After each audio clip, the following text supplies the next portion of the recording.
We were supposed to get married and spend my whole life with Rachel. Do you think that she was targeted? I do 100%. At 2:07 a.m. on a warm Arizona night, a 911 dispatcher picked up a call that would stay with her forever. I've been hurt. The voice said it was 19-year-old Rachel Hansen. She was barely conscious, alone in her Gilbert apartment. Someone broke in and hurt me, she said.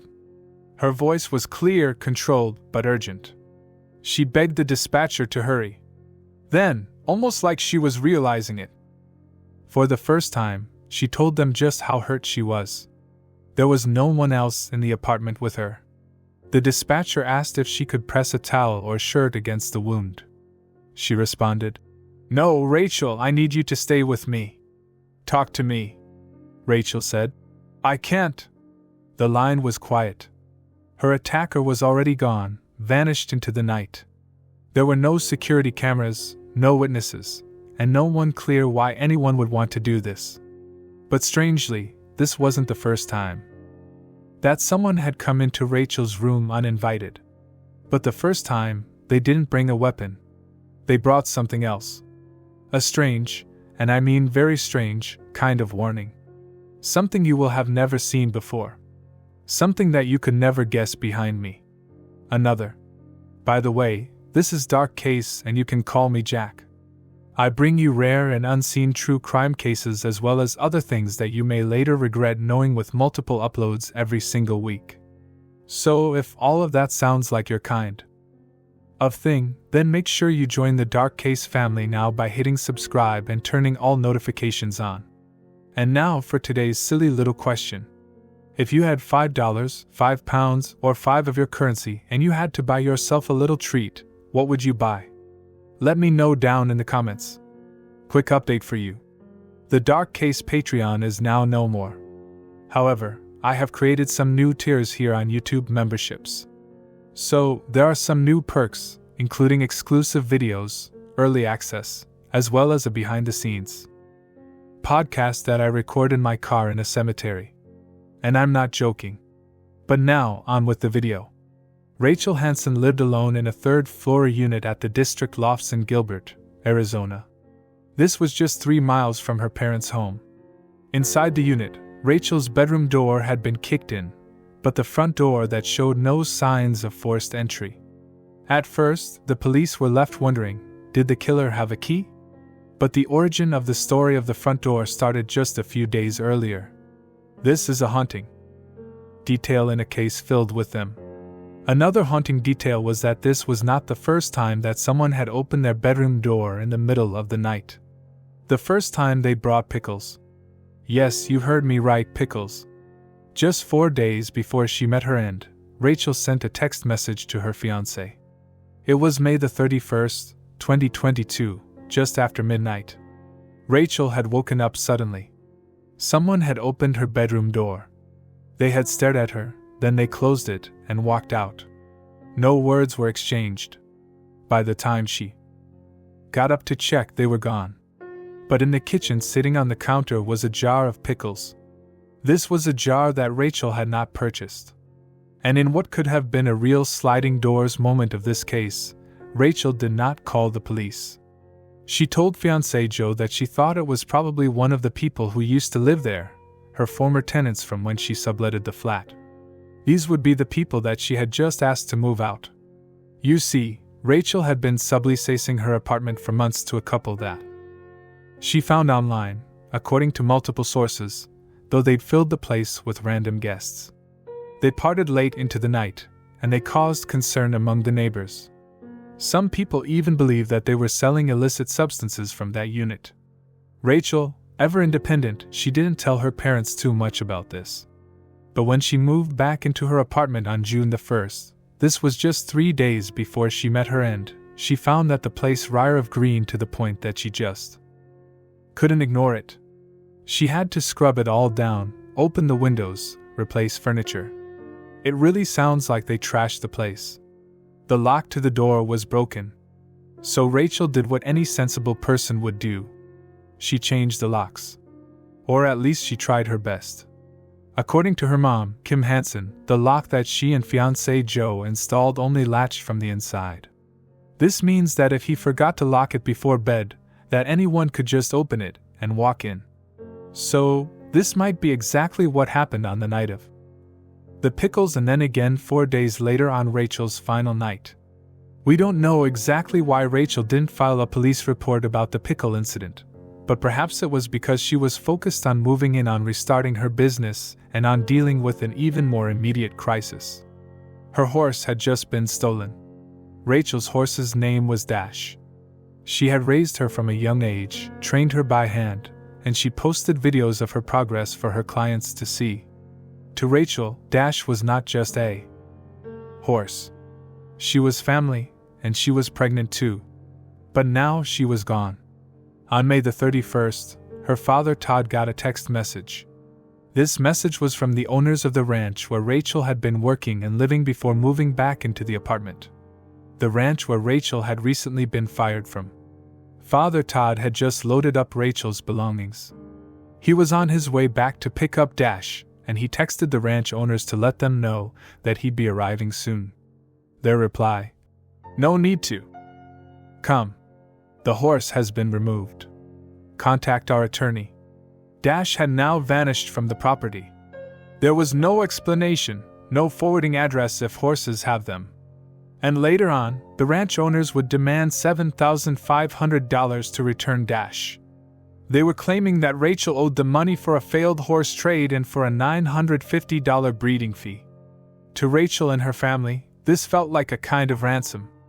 All of these things together meant that Rachel was having a tough time. She'd really been spiraling. Losing the job had shaken her confidence. And now Dash, her most prized companion, was gone too. Kim, Rachel's mother, later said she was in full panic. She felt violated, betrayed, and she was terrified she wouldn't get Dash back. Rachel started blasting posts across social media, Facebook, Instagram, anywhere that people in the equine world might see them. But then the threats started. She would receive anonymous messages, fake Facebook accounts. They were demanding money. It's still not 100% clear if these were connected to the ranch owners, to the previous tenants, or to someone else entirely. But what we do know is that Rachel was being harassed online by somebody, or maybe multiple people, and they wanted something from her, something that they believed she owed them. When police later searched her devices, though, they reportedly found nothing unusual. According to the lead detective, Rachel was squeaky clean. There were no risky messages, no drama, no criminal activity. But that doesn't mean that everyone around her, everyone she came into contact with, was clean, too. Just hours before she met her end, she told her mother on the phone, "Everything's finally getting better. I feel safe here." It seems that she truly believed that. But now we know she was wrong. On the evening of June the 3rd, 2022, Rachel was in her apartment with fiancé Joe met. They ordered food, watched a movie, they swam in a complex pool. They talked about their future. Rachel had big plans for her horse training business. She was also licensed to sell real estate. Her horse Dash, although missing, she didn't know she was pregnant, and that was something that she wanted, and that made her happy. Her 20th birthday was also just 9 days away. And earlier that day, she'd spoken to her mother on the phone. She said, "I love you, Mom. I'll see you Sunday. You can help me finish moving in." Nothing seemed off to anyone involved. Rachel was tired. She had a lot to do, but for the first time in a long time, things had started to feel manageable again. Around midnight, Joe got ready to leave. This is because he had to be up early the next morning. As he slipped out, he gently woke Rachel and reminded her, "Hey, get up and lock the door behind me." Rachel mumbled, "Okay." She rolled over, but she must have just gone to sleep. She did not get up. And because, as we know, the front door had to be locked manually, it did not secure itself when Joe left. Sometime after Joe left, between 12 a.m. and 2 a.m., someone entered the unit. The front door showed no signs of forced entry, but why would it? Because we know it was unlocked.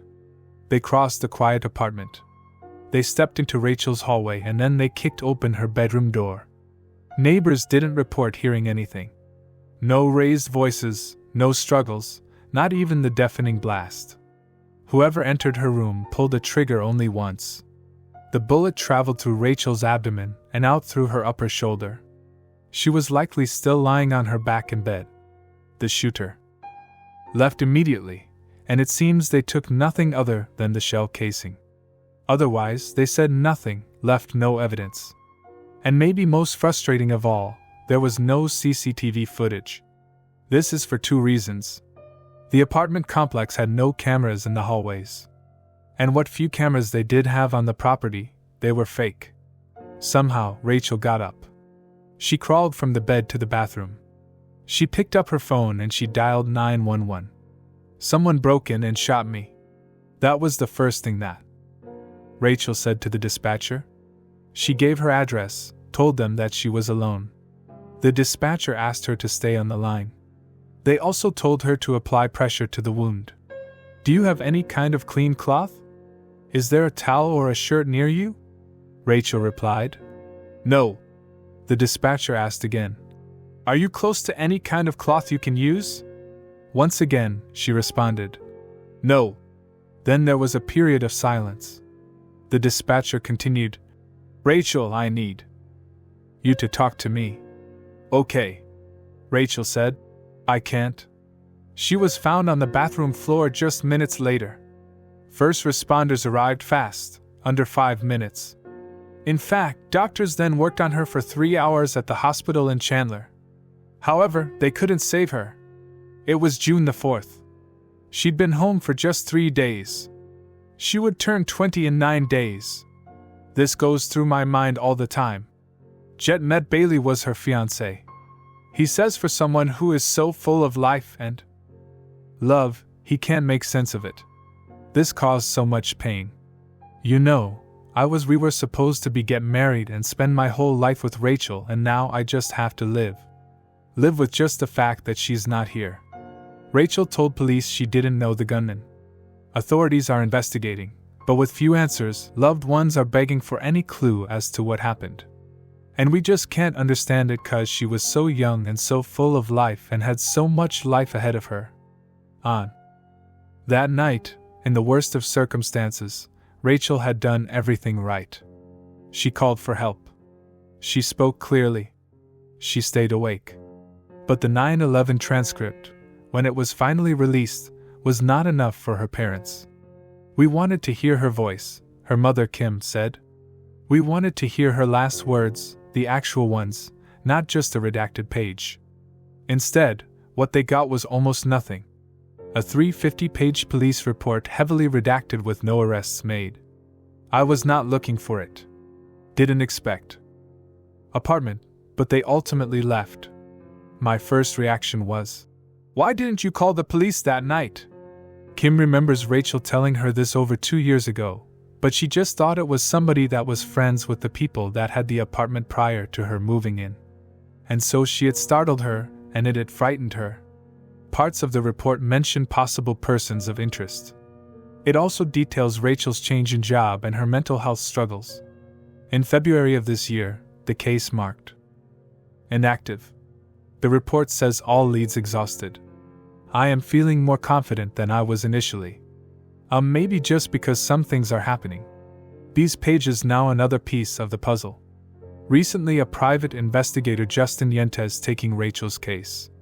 The teen's parents also working to raise the silent witness reward being offered for information.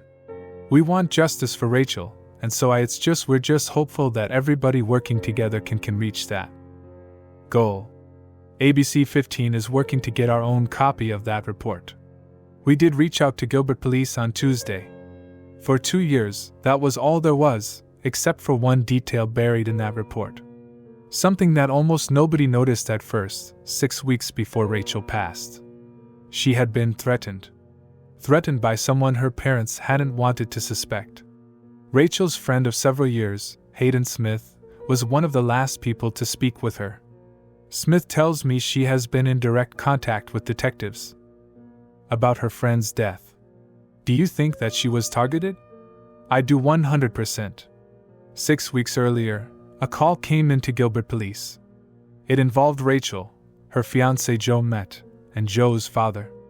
According to records, and confirmed in interviews with Rachel's mother, there had been an altercation. Rachel was physically pulled from a car by Joe's dad, and almost unbelievably he reportedly yelled at her, and he said, "If I ever see you again, I'll kill you." Police were obviously called. A report was made. So when Rachel placed her 911 call on June the 4th, local police knew exactly who she was. They knew her name. They knew that she'd been recently threatened with death. But even now, no arrest has been made. Rachel's family is quick to point out that they don't believe fiancé Joe had anything to do with it. They say he was kind, devoted, and still goes to their house for dinner. But what about Joe's father? What about the threats? What about the couple who subleases the apartment? What? Ready to eat, huh? Who now has a FO in tow. I did not see myself being in the business of horse training again at this age. Rachel's happy place, a sanctuary for all the animals that she loved. I would do anything for her and a sanctuary for her mom. Hanging up here is a wind chiming. Every time I hear it, I just feel Rachel's presence. Todd got the date of Rachel's death tattooed on his arm. Kim's tattoo quotes. Rachel's favorite song, In Ocean Seas Deep, My Faith Will Stand. The reward for information in her case currently stands at $15,000. But it seems that either nobody knows or they're too scared to come forward. Whoever pulled that trigger at 2 a.m., whoever walked into that corner unit and did this to Rachel, they may still be living in Gilbert. They may still have contact with the family. What do you think happened here? Let me know down in the comments. And also specifically, what are your thoughts on those pickles being left in the apartment? Really strange.